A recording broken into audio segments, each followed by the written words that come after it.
Welcome to the Rebound Las Vegas, our ongoing series designed to get you back to work and back in business.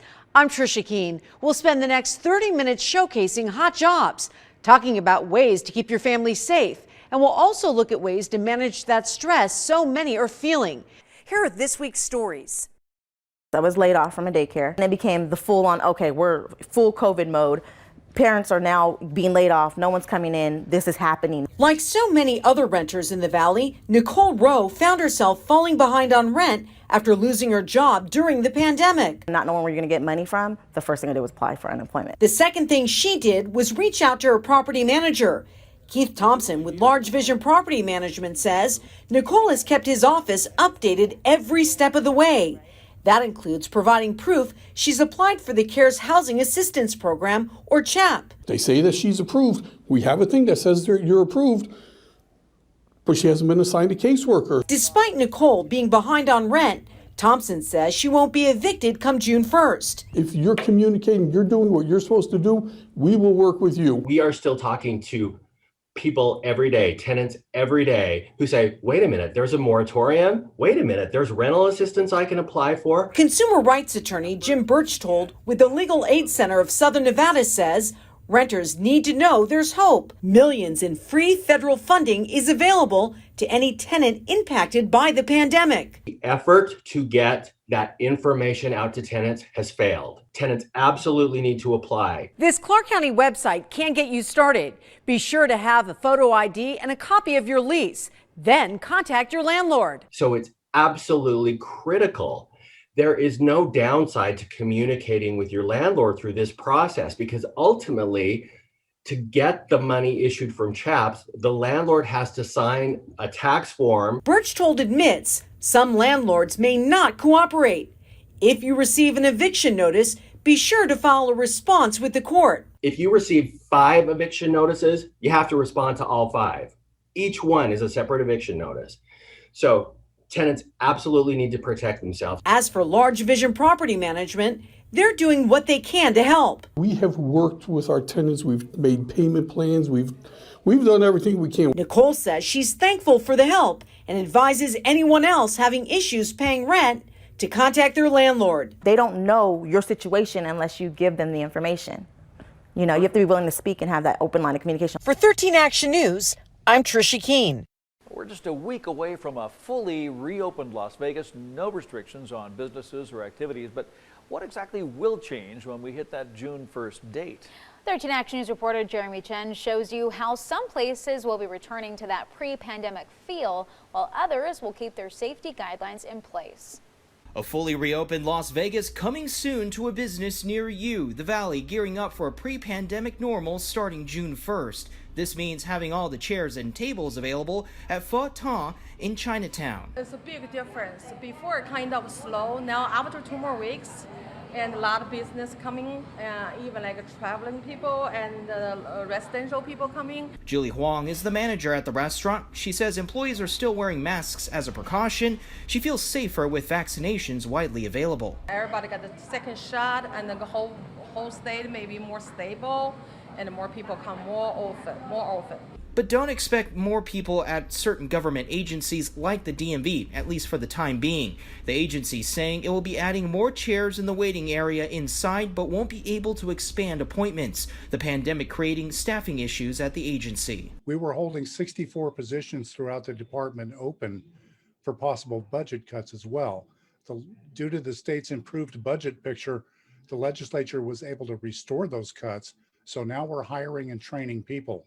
The DMV says those new employees will be working by mid-August, and for now, people are being asked to book appointments online so they will be able to conduct their business. The goal? Making the DMV an appointment-based agency. So please go on our website and look for an appointment early in the morning. It'll probably be about 90 days out. If you have an appointment that you're not going to be able to keep, please go back onto the website and cancel it. For those hoping to get their unemployment claim issues resolved in person, they'll have to wait. Dieter saying it doesn't have a timetable to reopen its career centers for in-person services. It says any claimant can continue to access services online, meaning no change for now. But change is coming to Pho Ta. Huang says the restaurant will still keep the orders rolling in. She's optimistic about a post-pandemic future. I hope more people come over to try my food. I hope more business in the Vegas also. I hope Vegas more credible. Jeremy Chen, 13 Action News. As we gear up to hit 100% capacity June 1st, this morning we show you the many ways the Strip is bouncing back. The future of Las Vegas is brighter than ever. Big names like Tiesto and Bruno Mars, Usher, and the Jonas Brothers, all getting ready to hit the stage after a year away. We opened in January and we started off with 30 people in the audience. Caroline McLean is a professional dancer with Burlesque at the Flamingo. The show opened earlier this year with limited capacity and has been slowly adjusting its rules. Is it nice to be able to see everyone's full face once again?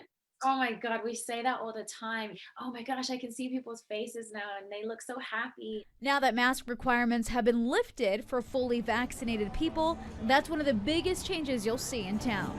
At the Fremont Street Experience, the wait is finally over. We are known for free live music. All of our fans have been clamoring for that. To mark the first official day of full capacity, Paul McGuire, the chief marketing officer, says they're going big. We wanted to waste no time, and on Tuesday, June 1st at 12:01, every one of our stages are going to be activated until 4 a.m. We are going to light it up, only Fremont Street Experience style. And the countdown is on. Right now, all eyes are on the Strip's newest property, Resorts World. Here's the president, Scott Sabella. We wanted to break the mold of what you see up and down the Strip, only because, as you know, there hasn't been a property at this level built in over a decade on the Las Vegas Strip. Focusing on key elements to make the place stand out. Technology plays a big role. Non-gaming venues plays a big role. Entertainment plays a big role. So everything that we talked about, again, we want to be best in class. It just feels good. It's just a fresh property. And we know it's going to be really good for the city, but we're really excited to introduce it to the visitors of Las Vegas. It's time for a new beginning, a fresh start. It's time for a new Las Vegas. The spotlight is on and the stage is set. It's time for the return of Las Vegas. Welcome back to the Rebound Las Vegas. For more details on any of the stories that you're watching today, visit our website, ktnv.com/rebound. As Las Vegas ramps up for the end of restrictions, a full-bore reopening, we're also bracing for a flood of evictions. 13 Chief Investigator Darcy Spears shows us there's a whole process to evictions and it'll keep the courts busy. What are renters to do and are courts prepared to weather the storm? We spoke with a chief judge to get answers. Right now we're 3 months behind on rent, and we've been trying to pay what we can. Like thousands of others, Rodney Fife lost his income due to the pandemic shutdown. We have bills to pay. I have a disabled wife that takes a lot of my income to make her health needs. So, yeah, it's a tough situation. Rodney says his landlord has been gracious, but he understands what the end of the eviction moratorium means. Oh yeah, I'm sure we're going to get an eviction notice. He applied for rental assistance with CHAP, the county's housing assistance program, but he was denied and is appealing. Officials are hopeful the Nevada eviction prevention program, fueled by CHAP money, will stem the tide of renters who may soon get kicked out, but no one's certain how massive the influx of evictions might be. You know, it's really hard to say. I mean, we're doing the best to be prepared and have the capacity to hear cases, but without knowing exactly how many cases are coming in, that's very difficult to say. Las Vegas Justice Court Judge Melissa Saragosa says through the pandemic, they've worked on various scenarios, anticipating a surge in filings. The question becomes, how much of a backlog could that create? A week, a month, 6 months? I don't anticipate anything even remotely close to 6 months. For perspective, the pre-pandemic eviction caseload at Las Vegas Justice Court was about 30,000 cases a year. But the massive shift to all things done remotely, well, that's true for the courts, too. We've changed our model from a very in-person driven process to one that's working online. Judge Zaragoza says they're reorganizing caseloads, assignments, and calendars. We're cross-training all of our legal office assistants, our legal office specialists. We're cross-training those individuals to help us process the eviction paperwork. And with Las Vegas Municipal Court moving out of the Regional Justice Center and into their new building, we now have additional courtroom space that we're able to dedicate to hearing just evictions, fueling her optimism that they can increase eviction hearings nearly threefold. I think we're going to see ourselves go from the capacity to handle about 30 to 35 evictions a day, close to about 90 a day. It's important to remember the eviction process is in place to serve both tenant and landlord. So here's what Judge Zaragoza wants all parties to know as Las Vegas returns to a more familiar normal. 1, go to the court websites for proper forms instead of making your own or pulling random forms from the internet. It is so much easier and faster for my clerks to review forms that come from the court and that they know have been approved by the court. 2, take advantage of the new ways to prepare online. The electronic filing is as simple as using your phone. It really is quite amazing what we've been able to accomplish this last year with electronic filing. Alleviate that trip to the courthouse, finding parking, paying for parking, coming in, waiting in lines. If you can take advantage of the electronic, please do. But if you can't, there's help downtown. The Civil Law Self-Help Center is manned by volunteers and as well as paid staff. They anticipate being able to have 11 different individuals helping at a time. A final message for both parties is one that's hard to hear but reflects reality. I would say be patient. Renters like Rodney understand landlords are running a business and need to be paid, so he's not looking to cheat the system. He just wants understanding and a little more time. I've really never been on welfare or needing help like this before. I've always been employed. I've always found income. If we are caught up in, the 3 months are caught up, we'll be fine because I could find ways to make income. It's just we got blown over by all the situation. If your case is with Henderson Justice Court, you still need to file in person. In North Las Vegas, they're in the process of setting up e-file. If you need help, call the court. We have details and contact information at ktnv.com, and we will be checking back once the moratorium is listed to track the number of evictions being filed. Darcy Spears, 13 Investigates. Welcome back to the Rebound Las Vegas. For more details on any of the stories that you're watching today, visit our website, ktnv.com/rebound. Trapped no longer, Americans are expected to take to the air and roads with a vengeance. We're going to spend more money, maybe take more trips, or stay longer than we usually do. Updated CDC guidelines say fully vaccinated people taking proper precautions can travel domestically at low risk. It's not completely back to normal yet, and I think for a lot of people, they will want to stay a little closer to home or travel to areas that they have a lot of comfort with for a while. According to AAA, 34 million Americans are planning Memorial Day road trips, with another 2.5 expected to travel by air. There are a lot of people traveling, so those COVID roads where there were open roads and not so much traffic, that's not so much the case anymore. The top 5 road trip destinations this holiday weekend include Las Vegas, Orlando, Myrtle Beach, Denver, and Nashville. But pent-up demand also means vacationing will be expensive.